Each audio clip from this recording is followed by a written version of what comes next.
Andy, thank you for joining me. Skylar with Cedar Ridge Management. Let's talk about how to analyze a rental property. And we're going to actually do this in real time with tools available to you on our website at cedarridgemanagement.com.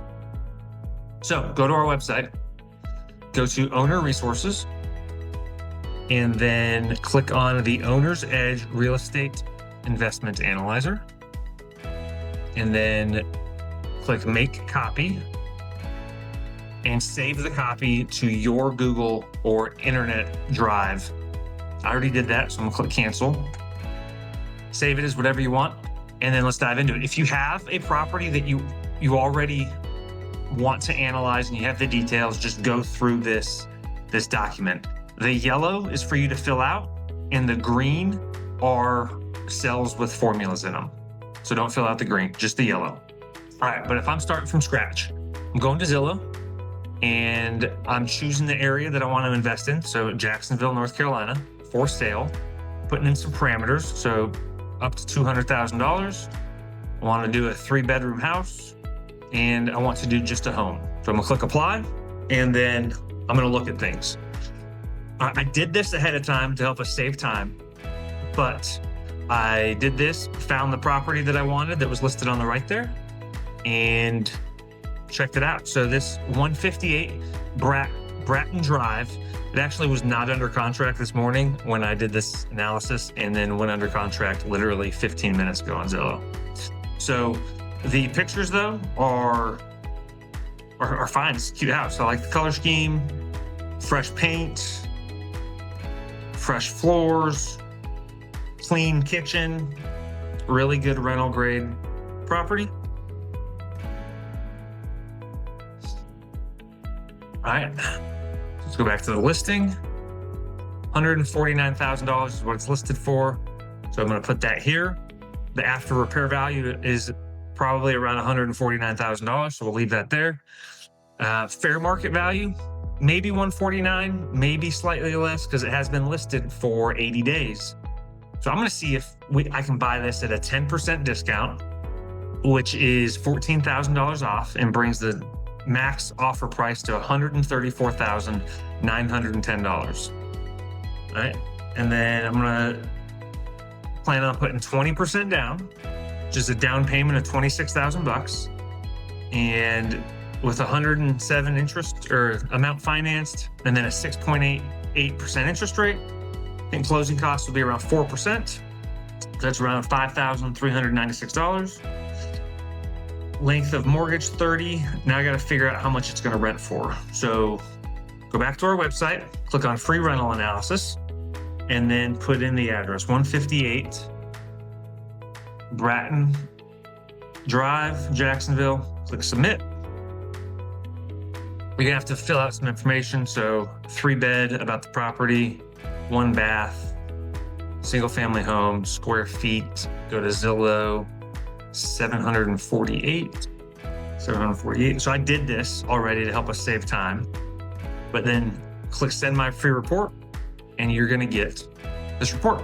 So the rent range for this is about $1,300, and the confidence score is 88%. So I want to be more confident. So how do we be more confident? So let's go down here and let's look at the comparable. So on the second page of this report are the houses that are used in determining the rent price, how much they rented for, where they're located, and things about them. All right, so this first one, 1230 Burgaw Highway, is 996 square feet, and the rent price is $1,250. So that is probably a very good comparable. I'd say that's a good comparable. If you want, you can go on Zillow and check out that property to learn more about it, to see if it is a good comparable. Why don't we just do that for fun real quick? So 1230 Burgaw. Hey, cute house, hardwood floors.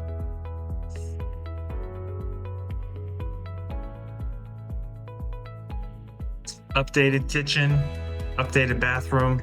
So not a full. This is a decent comparison, but this house is nicer, right? So let's see some other details. year built's important. So I'm going to see, when was this house built? So 158 Bratton Drive was built in 1961. That was 1955. That works. All right, man, 1595. Let's see, 1,000 square feet. Probably not a comparable, and it's pretty far away. 2.86 miles. So in doing this, I'm gonna come up with the price that I think is good. So this house at 1,250 is nicer than 158 Bratton. So I'm gonna come back to my spreadsheet. I'm gonna actually change this to 1195. So think that's a good rent price for this. So let's just keep on chugging. All right, vacancy. Need to come up with a vacancy. I use 5%. You're gonna have to use what you want to use, but this is what my rentals have over the last 10 years. All right, now we're gonna come do our operating expenses. So again, do the things in yellow. So 10% management cost, leasing, 50% of the first month's rent. So we have an average tenancy of 3 years. So we're dividing that by 3 and then dividing that by 12 to come up with a monthly leasing cost.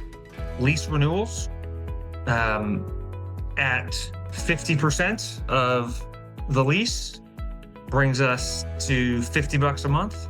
And then maintenance reserve. So this is the big thing here, guys. If you're holding your property for 10, 15, 30 years, you're gonna wanna use at least a 15% number for your maintenance reserves. Some years it might be 0, some years it might be 25.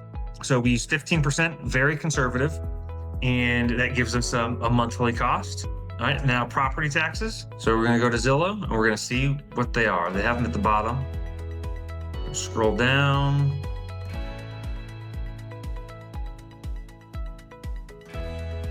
Maybe I was down too far. All right, so financial and listing details. Right here, the annual taxes are $572. So I'm gonna put that there. And then insurance, I have rentals in this area, so I know 1,100 is a good insurance number. If you don't, you can call an insurance agent and get a real number. And before I made an offer, I would actually have a real number. And then that comes to an operating income that's positive of $644. So that's cool. But because of the mortgage payment, it's a negative cash flow. So interesting. We'll change some things before we go farther, but I want to call your attention to these future projections up here. So you can negatively cash flow, guys, and still have a positive return because properties appreciate in value and you have a tenant paying down your mortgage for you. But I personally don't want to buy something that's negatively geared. So let's see what we can do. Well, we can pay less for the property, or we can put more money down. So let's just see if putting more money down, how that affects things. So 25% down is a negative $21 a month cash flow. At 30% down, so still only 40 grand is a down payment, we're at a positive $23 a month in cash flow. So if you put 30% down, which is $40,000, you positively cash flow $23, and you have a annual return on investment of 35% in the first year. The second year it goes to 23%, and you can see if you hold it for 30 years, that effective annual ROI is 46%. So this is an extremely helpful section to look at, and it really helps clarify what is your investment decision. Because if you get hyper focused on cash flow, you're going to miss out on opportunities. But if you're hyper focused on just appreciation, you might make some bad investments. So you really want to look at the entire picture, which is what this spreadsheet helps you do.